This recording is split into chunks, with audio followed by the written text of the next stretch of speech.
So what is going on, guys? NandoPrince93 here with another video, and today we're going to go over a few tips and tricks that you didn't even know that your iPad Pro could do with iPadOS. So this is towards any iPad that's running iPadOS and at least has Apple Pencil support. So that's pretty much all of the new ones at this point. So I'm just going to hop right into it and kind of show you guys what the few things that I found that maybe you guys didn't even know about. So the first one deals with multitasking. So basically, if you guys have anything open that has maybe like a link available, what you can do now is hold down that link, drag it over, and then create, boom, split view, and it goes straight into that link, which I think was pretty cool. And you can do the same thing to do the slide overview. So pretty much like hold it in the middle, or hold it off to the side, bring it right here, and then you have the slide overview with ESPN jumping on there. So that's a cool little feature that was added with iPadOS and all the multitasking features that we've spoken about, in the past, basically allowing you to open links from anywhere. Like let's say there's a link in an email, there's a link in your notes app, there's a link anywhere that you need to go to quickly, but still want to have that same original content there. You can now do that by just dragging it over with the multitasking. Okay, so the next one has to do with the Files app, guys.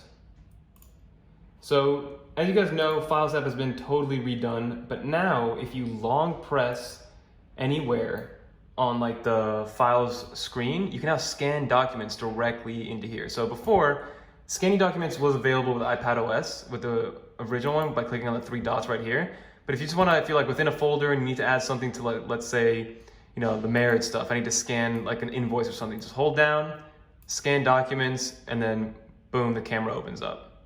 So I think that's pretty cool.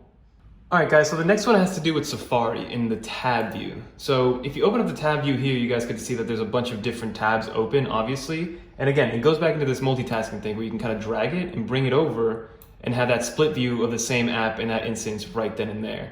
And also, it's just different ways to kind of interact with the tabs menu.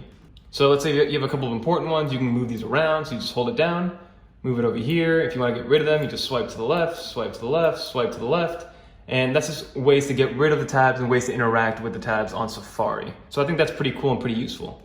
All right, so the next one has to be in Photos, guys. So the next one has to do with Photos and how you can interact with them and select multiples at the same time to move them from folder to folder, delete them, things like that. So this one involves your finger, so you won't be able to see it on the screen recording, but what you do is you grab one photo, hold it down, move it, and then just start clicking on other photos.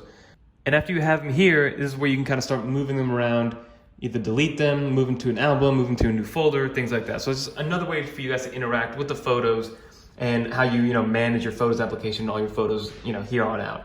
The next one has to do with this thing called gallery mode. So gallery mode, so this is the normal mode that you guys are used to seeing, but if you scroll down on the different options you have for notes, there's these four squares over here that you can click on, and it gives you this gallery mode. So you can kind of see and visualize previews of what your notes look like.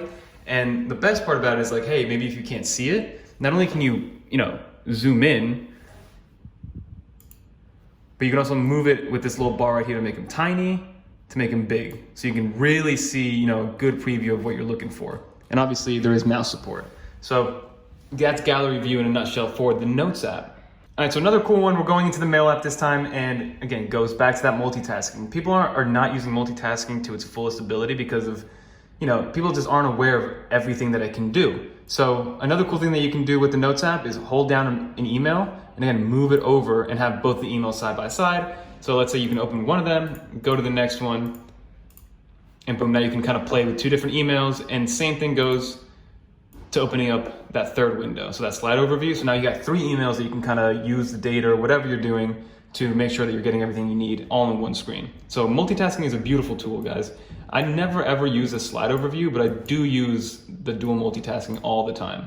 And then the last one has to do with Spotlight, guys. So Spotlight, as you guys know, I usually use Spotlight when it comes to searching for an app that's hidden deep into the folders that I don't use too often, but I know I have it. But also it looks up stuff in your files. So again, if you guys remember the marriage folder, marriage stuff folder, boom, there it is in the Files app. So I can just click on here. If you hold it down, it gives you preview. So also with video, so if you search a video that's in the Files app, you can also preview that video, but you just press on that and it takes you right to the Files app, which before we were in that scanning mode. So that's cool, and that's Spotlight.